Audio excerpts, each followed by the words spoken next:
The latest release of new cards makes Pendulum decks stronger. While the biggest boost is to the Odd Eyes deck, there is some Pendulum support that makes almost every Pendulum deck stronger. Hello, I hope you're having a perfectly balanced day. Today's video is about my King of Games Solfachord deck. Though unable to capitalize on Vortex, Solfachord has its own Omni Negate with its new Link 3. And there's some other cool things that I'm doing with this deck too. This deck is not insanely competitive, but it can reach King of Games, and with some more optimizing it might have a nice place as a high tier rogue deck. The World Championship qualifiers for the TCG, Master Duel and Duel Links are fast approaching, and over here you can find videos for all three of those categories. And to get notified on YouTube videos here, consider pressing the big red button and drop a comment down below. But with no further ado, enjoy!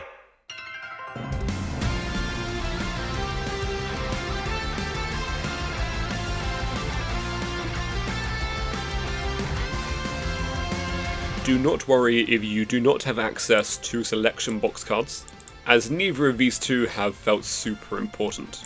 I think IP is only important if you do not play the Magispector engine, so let's begin by explaining the purpose of the Magispector engine. With this new skill, you can make any Pendulum deck consistent, but consistency isn't the only thing that it adds to these decks, as it also adds utility and versatility. And what I mean by this is that to help going second, we can search for Archfiend Eccentric to destroy a back row, or to help going first, we can search for a Magispector.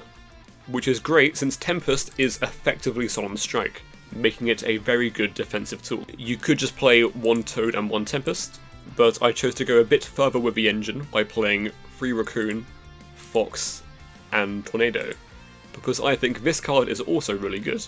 But if you do choose to only play a 1-1 ratio, the Toad is better because it works under Drawn Lockbird. There's one more utility card that I'm playing in this deck, which is Aether. And the reason as to why I chose to play it is quite cool.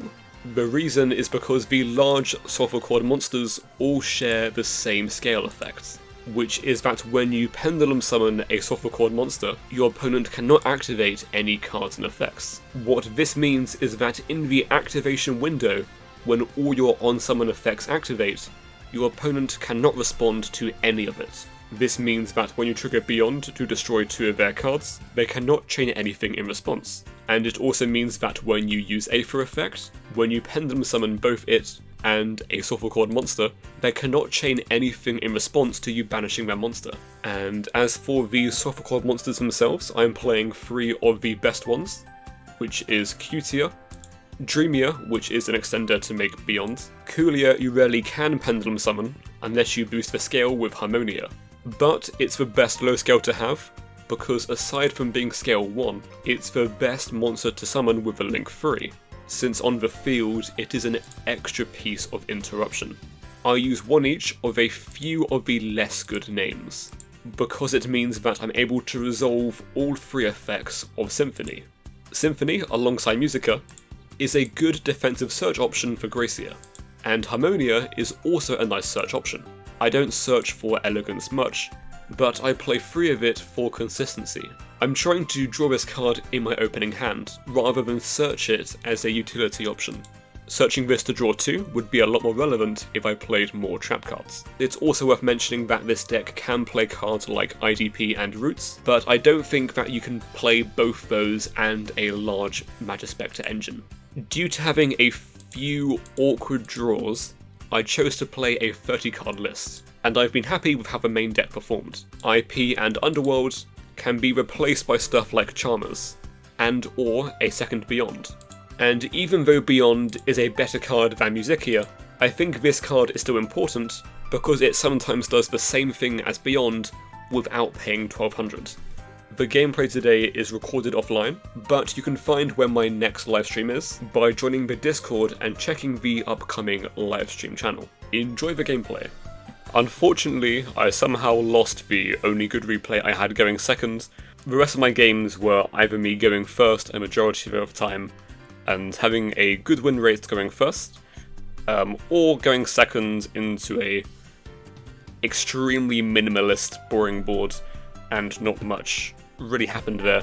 So the replays today will be me going first and showing the combos, and then perhaps in a future video for this deck I will showcase how we can potentially play a bit better going into boards. And because that definitely is the weakness of this deck, is that it's not very good going second. But yeah, for now, here's some going first combos. We're going to begin by Q-tier into Coolia, Scale Coolia to make the Dream Me Alive, then go ahead and Link 2 into the Beyond. So normally what happens is if we do not draw access to our Magispector engine in our opening hand, we search for that Magispector via either Beyond or with the skill, and then Pendulum out that Toad this way. But because we already drew access to the Toad, we still grab a Magispector because I'm playing a larger engine, because then this way I get to end on both traps, or in this case end on 3 traps face down. We're going to go Harmonia to add back the Q-tier. You don't need Harmonia to combo at all. It's only relevant here because I'm able to not search for the Q-tier. Normally you want to be searching Q-tier to have as your even high scale. Pendulum out 3 from a hand, because then we get Fox, Gracia and Toad.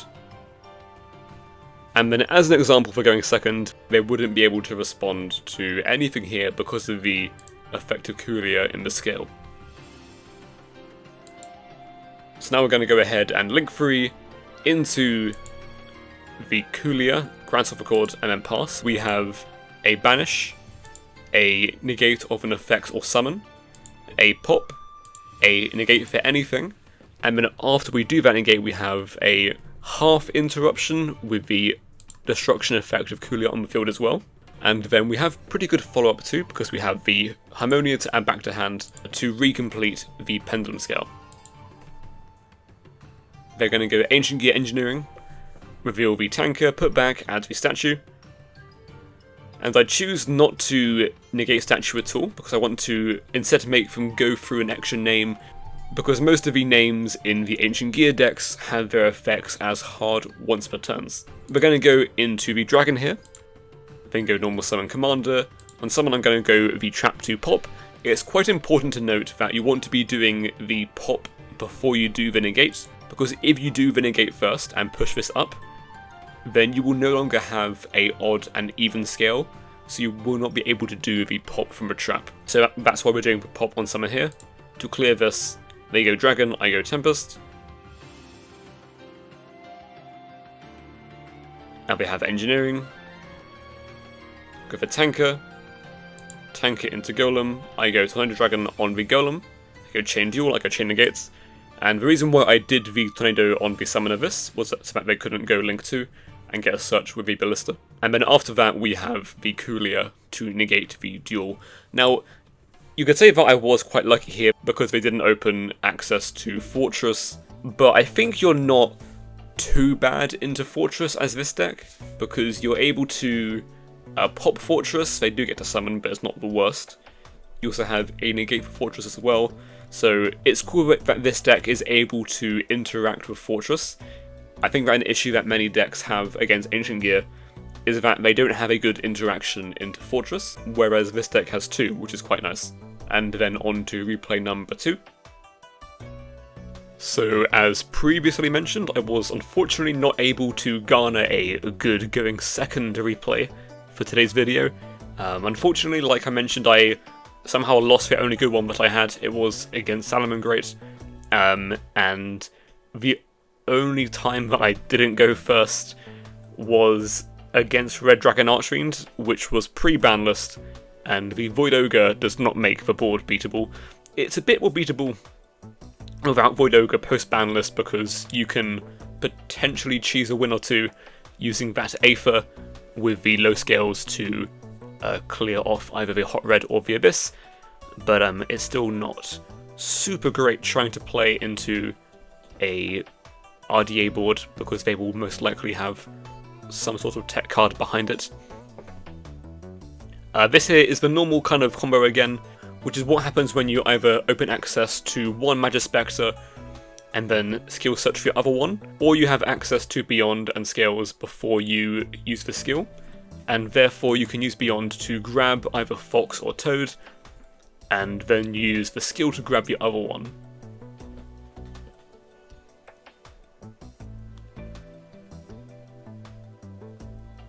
The other way it happens is if you open up Raccoon, because you can use Raccoon and then extend into Beyond, so you don't go through Q-tier as a normal summon in that line. And then that way you can also get to the Toad and the Fox to get access to both of your traps. So this is against Ancient Gear again, and they start by doing skill, add commander, and then they start by doing the Ancient Gear advance, and it's a lot easier to trade into this than it is into the Fortress.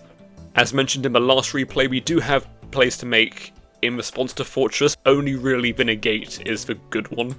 Into advance though, it's way easier because we can just go Musica, pop, and then that's a very effective trade right there. We're going to go normal summon the commander, we go Tornado to banish. The difference that I made with how I played this into how I played in the last replay is that I'm not letting them resolve effects first, because they did not start by summoning a monster. Therefore they have 2 less cards in their hand, which could be extension plays. So by clearing all their names off of the board, that means that they have less things to fuse off with the Ancient Gear duel. Which is why in the last replay I used Tempest to negate what they summoned from deck with the statue, but I have no need to in this replay, because even if they have Wyvern in the hand here, they cannot kill me through the Coolia. And then yeah, they're going to scoop it up. I'm pretty sure they had nothing else left in their hand, but I still had to be negate from Coolia either way. And then yeah, that will do it for today's video. Again, apologies for not having any turn 2 replays, but I do want to revisit this deck at some point soon. Or at the very least, we will look at more decks playing Pendulum Swing, because it's a very cool skill that supports a wide variety of Pendulum decks. Thank you for watching, hopefully you enjoyed and or found this video useful. Have a perfectly balanced rest of your day, and adios.